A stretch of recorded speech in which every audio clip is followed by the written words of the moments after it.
to protect and defend California and Californians. And the report my office is putting out today is proof of that mission in action. And this is the report, as required by the legislation, to report back to the legislature on how we're using the special session funding. It sets forth how we've used the $5 million so far and goes through the different cases and other efforts and actions that we've taken to date. And as I like to say, as others say as well, we are bringing the receipts. And so let me talk about what we've accomplished. Since President Trump took office on January 20th, the federal administration has led a sweeping campaign to illegally withhold funding and services, to dismantle the federal government, and to strip Californians of their constitutional rights. In return, California DOJ has had to file 37 lawsuits against the federal administration in just 28 weeks, more than one lawsuit per week. We've successfully secured early relief in 17 of 19 cases where we've asked for it and where the court has ruled. So out of 19 times where we've gone to court and asked for a temporary restraining order or a preliminary injunction, 17 of those times we've gotten it. Today we have 13 court orders blocking President Trump's illegal actions. On top of that, there have been other instances where the administration has conceded and reversed course outside of a court ruling, without a court ruling to document and affirm that fact. So there's other metrics for victory as well. One example of that is just recently, when days after we filed a lawsuit, the Department of Education restored funding it had illegally frozen and that we had made a subject of our lawsuit. We've also brought more than 40 amicus briefs, filed more than 40 amicus briefs in support of other related cases that are aligned with our mission and our work. In just the first 6 months, California DOJ's actions have restored, protected, and defended over $168 billion in federal funding that our state, that our communities, that our families rely on. So $5 million of special session money to fund the work, to support attorneys and paralegals in my office, $168 billion protected. That means that for every $1 we've been given by the legislature and the governor from special session funding to do this work, and we are very grateful for that funding, we've returned $33,600 for the state. $1 for $33,600 in return. And just to put it in perspective, if you told a Wall Street investor they'd get a $33,000 return on every $1 invested, they would trip over themselves to get in on that deal. In its first week, the Trump administration tried to freeze $3 trillion with a T dollars in nationwide funding. Less than 24 hours later, we were in court to freeze him in his tracks, saving $168 billion for California alone, 1/3 of our state's annual budget. When the administration's initial attempt at a wide net cut failed, it changed course and it flooded the zone with near constant attempts to cut off funding anywhere and everywhere they saw an opening. Like a dangerous and unruly game of whack-a-mole. They kept coming for the same funding, to cut it off, to impound it. We've been ready to strike back at every turn, securing early court wins to protect a total of $11 billion from the onslaught of successive attacks, some of which were repeated attempts to claw back the same funding sources we'd already protected from in our first effort in week 1. So we protected it once in week 1. They came after it again. We defended it, that funding again. Through those lawsuits, we saved approximately $7 billion in grants to upkeep the roads, railways, and airways and bridges that connect our communities, that ensure our people can safely get to work, get to school, and return home at the end of the day. We saved $939 million for California schools just weeks before classes started again. Funds for before, after, and summer learning programs, teacher preparation programs, and to support students learning English.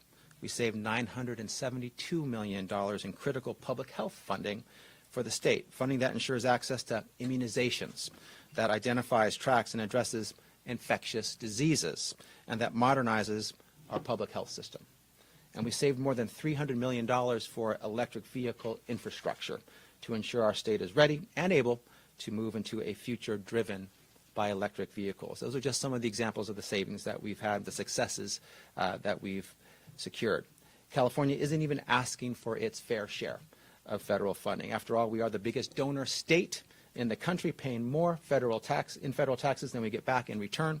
What we're demanding is that we get the funding that's already been legally approved and appropriated to our state.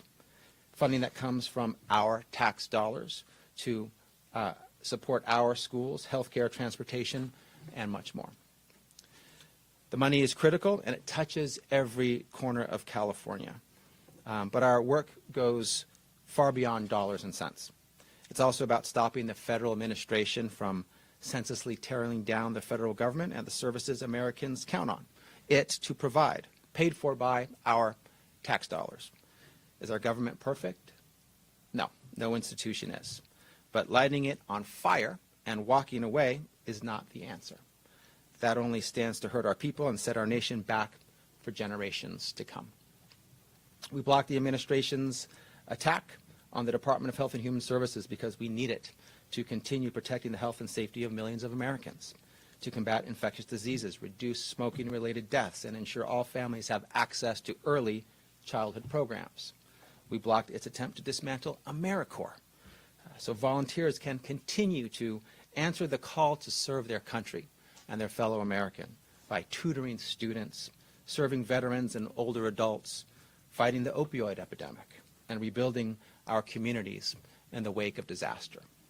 We're also working to defend our constitutional rights, hard-fought rights the president cannot rewrite with the stroke of a pen, though he's tried. We are fighting for birthright citizenship and the more than 24,000 babies born in California each year who are rightfully U.S. citizens. So far, we've won multiple court orders blocking implementation of the executive order while our case proceeds. And we're working to safeguard Californians' personal and private data from government misuse, specifically from protecting it from DOJ and from private citizen billionaire Elon Musk, not elected to anything, by the way.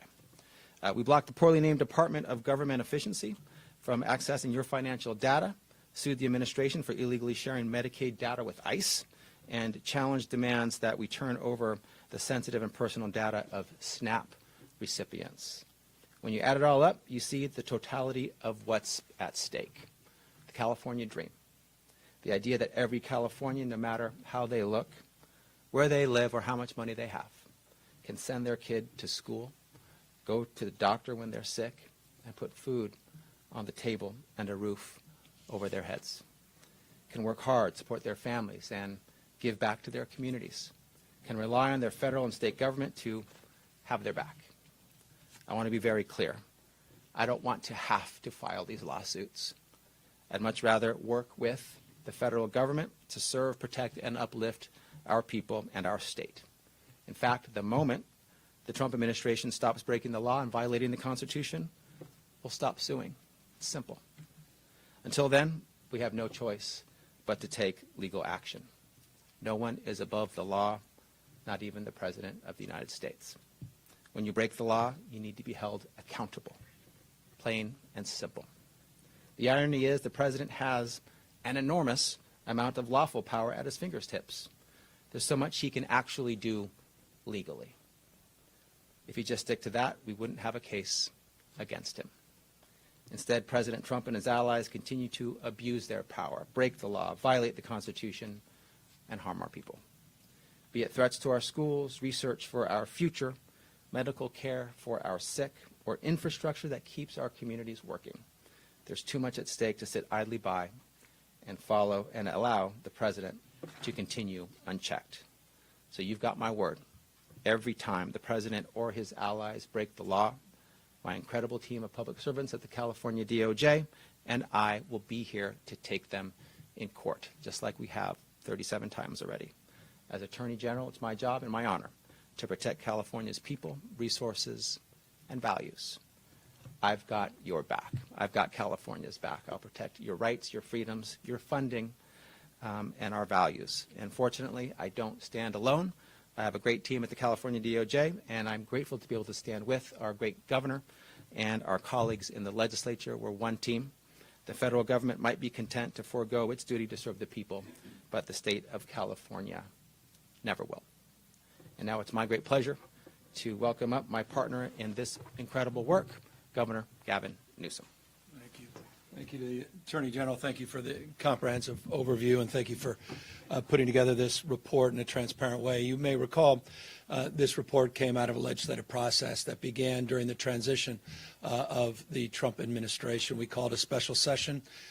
We did so in the spirit that defines, I think, the closing comments of the Attorney General, with an open hand, not a closed fist, with the intention not to litigate, with the intention not to initiate, but with the intention to defend, to stand tall, to hold the line in terms of our values, the things we hold dear, to advance the rule of law and do so in a fair way. We were mindful that past his prologue, that we were involved in over 122, arguably 123 lawsuits in the Trump administration, 1.0, and inevitably we would be faced with many similar lawsuits and efforts in the second administration, though I think none of us imagined in the process of putting together a special session that just in 7 or so months, 37 lawsuits would be filed.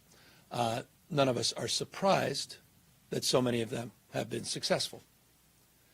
Nothing about what Trump is doing should come as a surprise, save the scope, the scale, the shock and awe, as it's been described, of the totality of his efforts.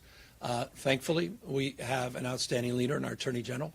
Someone didn't need to be convinced to fortify, to provide a bridge. That was the idea of the special session. After all, a bridge to the budget to make sure he had the resources so that he can move forward quickly, whether it was internal efforts or to the extent he needed to find counsel outside, he would have the luxury, he would have the resources to do so. With the support of the legislature, we not only advanced the $25 million in the special session, but with the support of the legislature just a few weeks ago, we also were able to significantly increase the ongoing support for our litigation posture here at the DOJ. I'm grateful to the Attorney General. I'm grateful to leadership in both the Senate and the Assembly for supporting new positions and supporting additional resources that will supplement the resources that were set aside, those one-time resources, the $25 million in the special session.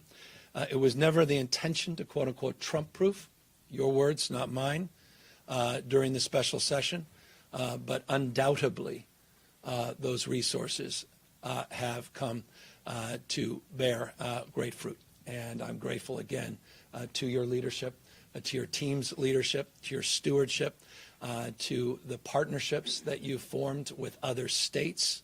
And I think this closing is a critical point. It's the old African proverb, you want to go fast, you can go alone, but if you want to go far, go together. And the partnerships that have been formed with other attorney generals all across this country have been formidable and have had tremendous impact in terms of the success with these preliminary injunctions, success so far in this process. But none of us are naive about what's next, and none of us are naive about the imperative of making sure that we're resourced and we have a resourceful mindset as we move forward. Tremendous return on investment. But again, this is just 7 months into a new administration. And there's no question in my mind that the most vexing challenges are in front of us, not behind us. So I'm here just to support and amplify the work that was done in putting together this report, but also extend gratitude not just to the Attorney General, but again to the legislature for approving this appropriation, for supporting that special session, and setting up this strategy, first of its type in the country.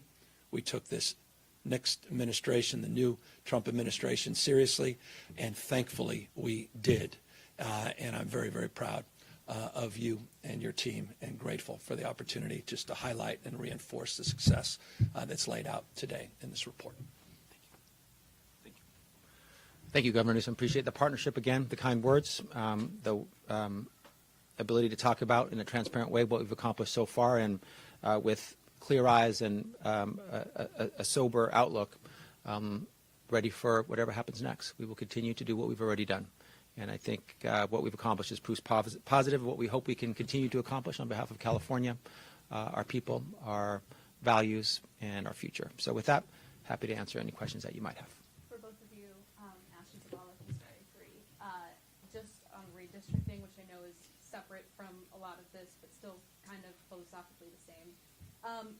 Republican Representative Kevin Kiley today came out with a proposal that he plans to introduce tomorrow that would prohibit states like Texas and California from redistricting mid-decade. Is that something that the two of you would support? Let me turn it over to the governor who's been leading on this issue. Well, I've long supported independent redistricting. I was mayor of San Francisco supporting the efforts at the state level. Very proud of Governor Schwarzenegger's leadership. Proud of those that supported that effort. I was one of the few elected Democrats at the time that publicly stated my support for the independent redistricting. So absolutely, I support a national framework. In fact, the work we're advancing with the legislature does just that.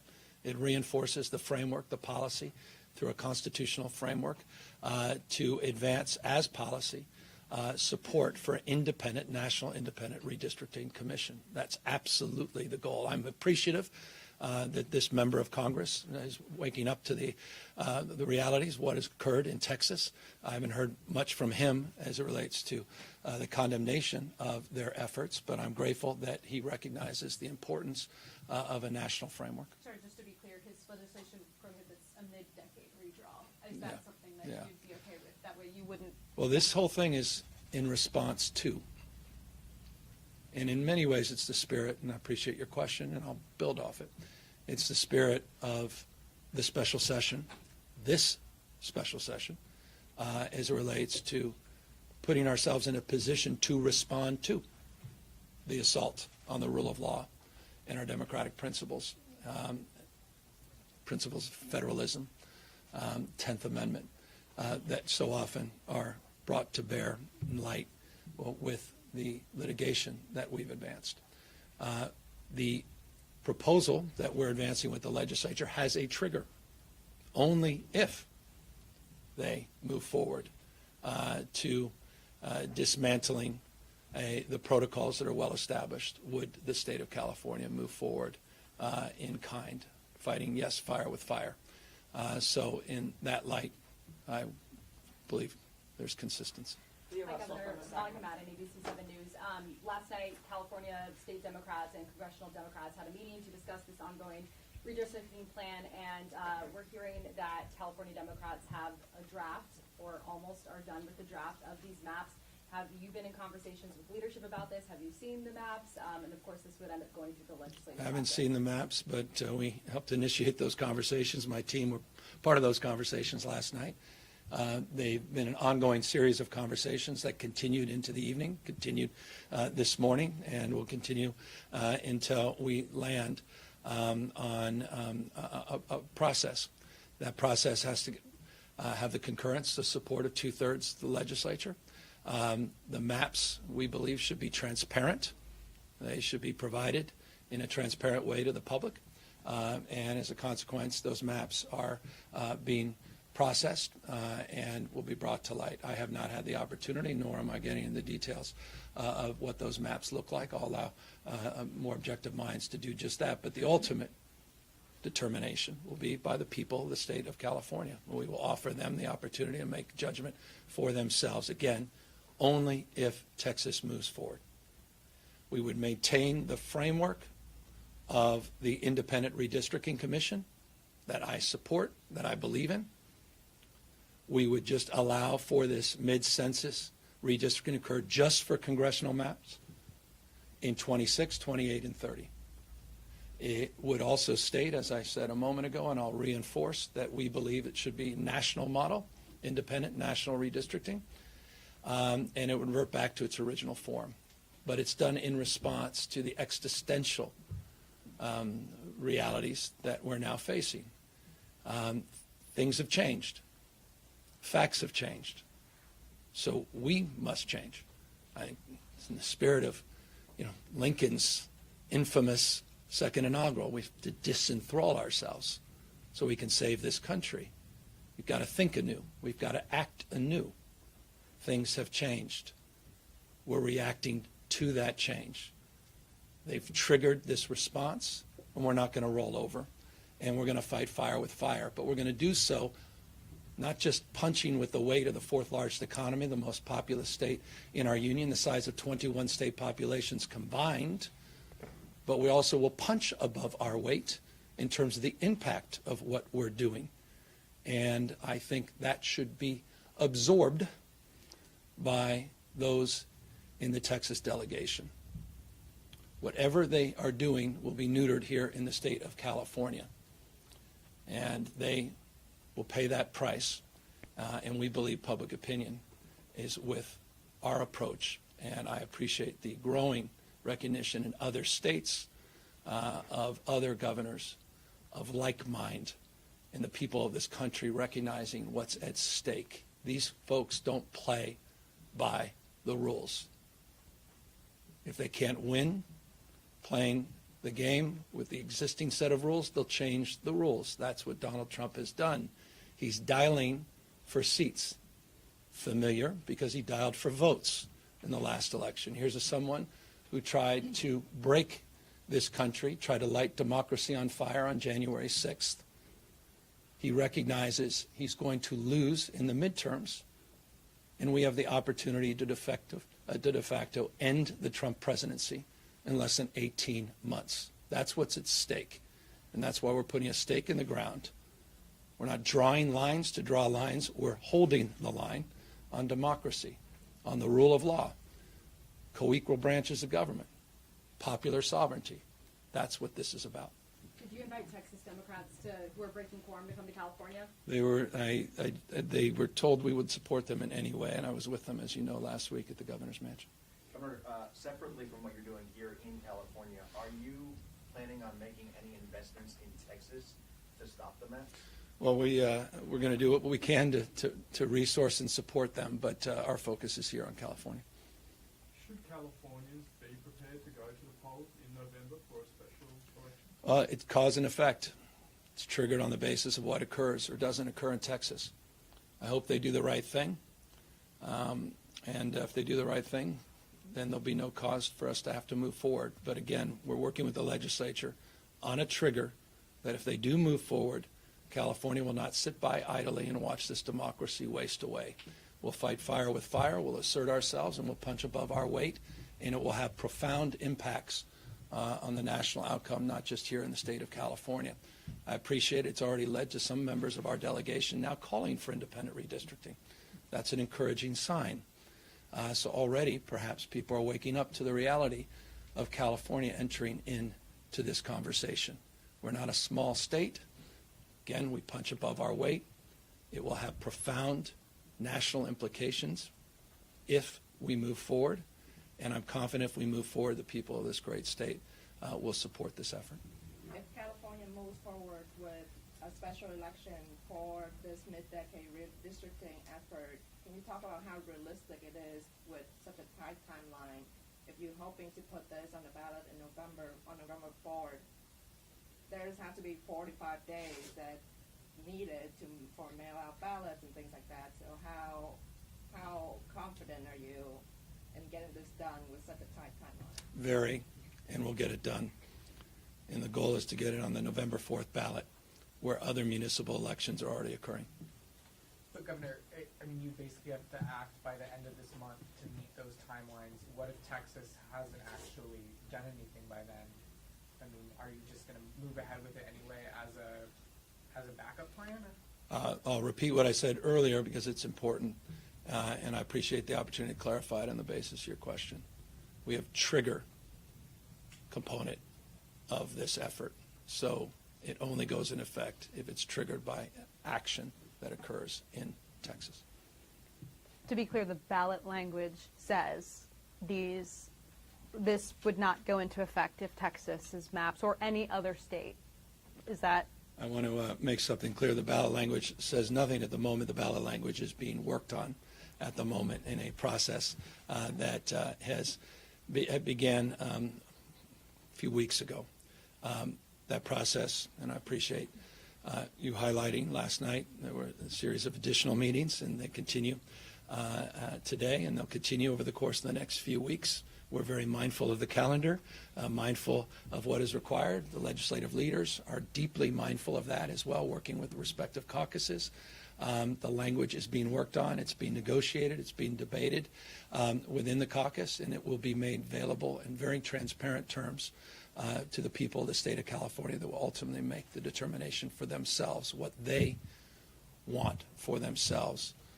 And that, I think, is what distinguishes our efforts from the efforts in states like Texas. Will we see that language before the legislature returns into? We have a process that's well established here in the state to engage the legislature in a deliberative process to advance legislation, and we'll maintain the core tenets of that process in an open and transparent way. You know, it's well established in this state that we have rules that distinguish us from other states, including the 72-hour rule for full transparency, and so we'll make things available as quickly as we can on the basis of the consensus that we're drafting. But on the type, Some of the supermajority, though, has indicated they're not convinced that this is a good idea yet. Are you confident you're going to be able to get them on board with Deeply confident. but on such a tight timeline, I mean, you promised California voters these maps wouldn't be drawn in a back room. They'd be available for people to see. But how can you guarantee that and the ballot language isn't done behind closed doors, which, as we've acknowledged and we've reported, there's already been at least 1, 2, 3 closed-door meetings so far on this. I mean, Texas's process was done behind closed doors, and then people got to see those maps within days, and there was public outrage. There was a ton of public comment. I mean, how can you guarantee the process here won't be exactly the same as it was in that state? One has nothing to do with the other. Forgive me. The ultimate test of transparency is what's in the voting pamphlet. The ultimate test of transparency is what voters will decide on. Full light of day, completely public. They will have the opportunity to review those maps. They'll have ample opportunity to do just that, and it will be in their ballot box, and they'll make that determination. That is in stark contrast to the example that you just announced. Do you think it will erode the confidence, though, in the independent redistricting office? Like, coming back to that, if we're just going to go around it every time, how can we think of it as an independent one that we've given that power, so to speak? Well, we believe in the core principles. Things have changed. I mean, again, the word disenthrall is the operative word here. You know, when things change, facts change, you've got to change. This is serious stuff. I mean, I could just remind you just some tactical points. I mean, you want more warrantless arrests of people that look more like the Attorney General than me? You want to continue to sit back as we have aid to people that are desperate and in need to get their lives back on track because of one of the most significant disasters, natural disasters in American history that happened in Southern California? You want that aid conditioned on a political whim of someone in 1600 Pennsylvania Avenue? I go down the list. All of that is on the line here. It's not a gross exaggeration, not an exaggeration at all. Remember, the origin story here is Donald Trump made a phone call, so familiar. Just out in the open, corruption at a whole nother level. Do not allow this to be normalized. Told Greg Abbott, I need you to find me, in this case, 5 representatives. These guys aren't screwing around. So I'm not here to, it's not an intellectual exercise. I'm not here to be a member of some think tank. We're here as pragmatists, practitioners, and I've got kids. I care deeply about the 250th anniversary of this great country that we'll celebrate next year. It's all at risk. This guy's not screwing around, and nor are we. Governor, you said you haven't seen any maps yet. So who is drawing those maps, and what is the target number of Democratic seats that you're asking for on that map? I'm not asking specifically for anything except a process to unfold with congressional legislation, the congressional delegation, and members of the California State Assembly and State Senate. And that's a process that they're engaging in, and it's a process that's very familiar. Redistricting is very familiar to all of us. And these are maps that I'm told are relatively familiar as well. I mean, independent redistricting puts out maps all the time. Have seen many maps over the years, and some are approved, some are not. And those process is unfolding as we speak, but it is not a process that I, as governor of the state of California, am advancing in any detail. It is a process that's happening with the delegations. It's a process that will be made transparent, fully transparent, and the ultimate determination of this approach will be made by the people of the state, and we hope that occurs with the special election that will coincide with municipal elections, many, not all. LA City has one, others as early as November 4th. And do you have a target number of Democratic? As I said, we will punch above our weight, and we will more than address the concerns that have been expressed by actions in other states. Can I ask one question about this actual report? Sure. Unbelievable. I think there's strawberry with I would like to have him carry the question as you ask. A question about this report? Yes, please. A two-part one for my colleague. First of all, for both of you, is there one win that has been especially meaningful to you in court that represents the California values? And second, and in the weeds financial question, $25 million is hard for people to understand. Is it being spent on outside counsel? You've drawn down $5 million, $10 million being drawn down. How do you explain where it's going to the general public? Sure, thanks. The first two cases, they were first in time, and they kind of represent the body of 37 cases in some ways. They cover two main buckets that the cases can be put in broadly. The first case was the attempt to, with the stroke of the pen, amend the Constitution and end birthright citizenship. That was our first case. And that one is very meaningful. We've had other cases attacking constitutional rights like voting rights, and we got an injunction in that case as well. The idea that you can timely cast a ballot and it should still be counted. Not a lot to ask for in this amazing country, but the president has attacked that. So protecting rights and freedoms, core constitutional rights like the right to vote, the right from which all other rights flow, and birthright citizenship right there in the 14th Amendment, the Citizenship Clause. That was case one. That one's super meaningful, remains super meaningful.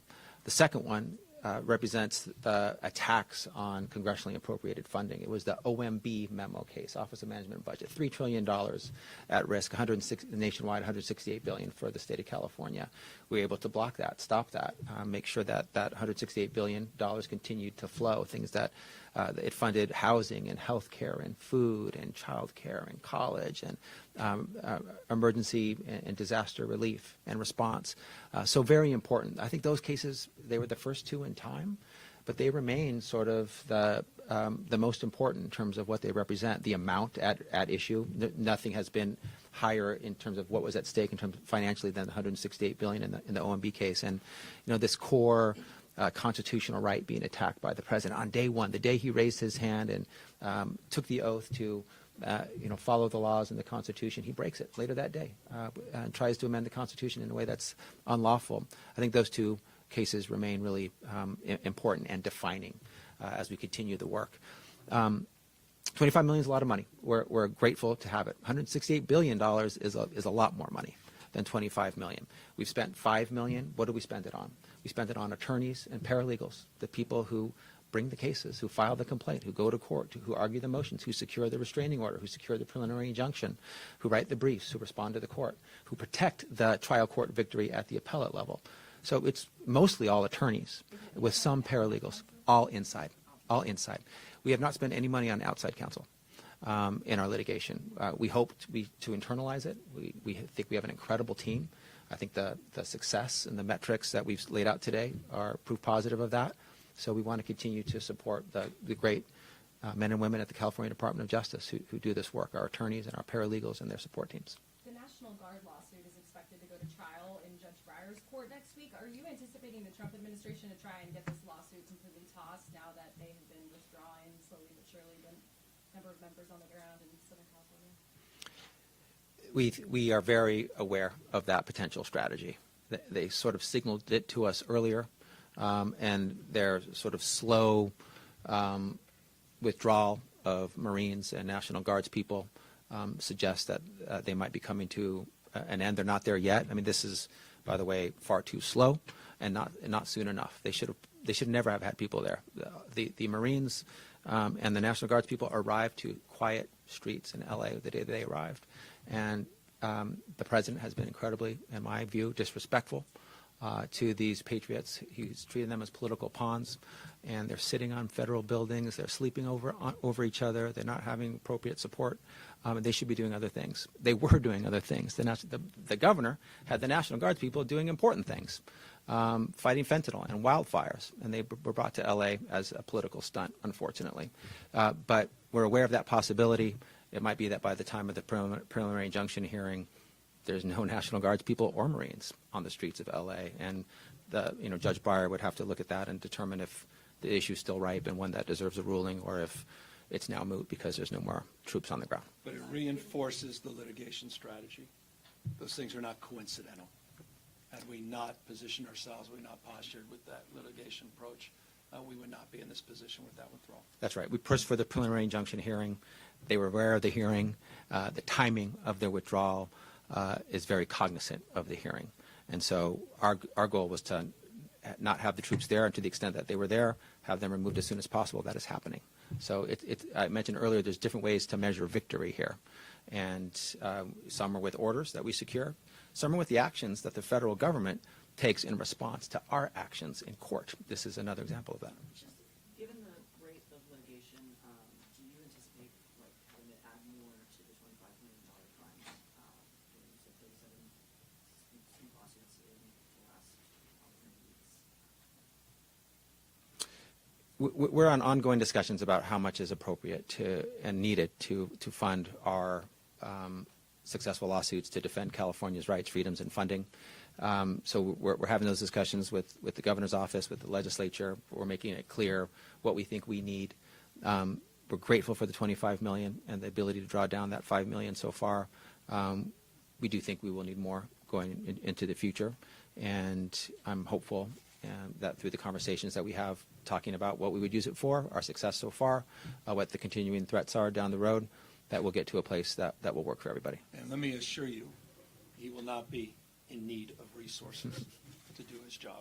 And this report only highlights why I feel very confident in his ability to execute and to deliver results for the people of the state. Just logistically with the $25 million, part of the legislation, and I want to acknowledge that you make yourself constantly available. You're always updating us, like, almost daily, it seems like. But a part of the legislation directs you to also create a website that updates these cases, provides documents, just so that everyone's on the same page. I have a PRA request actually in for your office that I haven't received a response to. You have a website right now that just has your press releases, but there's no sort of organized way to look at the status of each. Like, we can't see what's pending. And this was helpful, this report. But, I mean, do you plan to have that kind of website moving forward? We always want to improve, and we want to always give the most updated information. Sometimes things change on a daily basis, but we expect and hope that people can go onto our website, look at what we're doing, look at the posture of those cases, what decisions have been made, has an appellate court gotten involved or not. And so I think we're interested in sharing more and being as transparent as possible. Thank you. That's all the time we have for questions. Thank you all.